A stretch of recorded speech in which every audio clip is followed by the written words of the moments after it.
три речі, які в Японії нормальні, а в Україні викликають шок. Перше, в Японії не можна залишати їжу. Якщо подали, мусиш поїсти. Тому в Україні, коли мене пригощали вдома, я їв без кінця. Всі сміялися, який апетит, а я вже ледь живий. Друге, в Україні всі щодня дзвонять рідним, а японці майже ніколи. Можемо місяцями не говорити з батьками, і це нормально.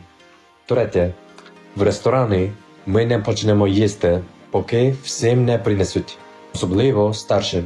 А ще правила всюди, хто де сидить, як подати візитку.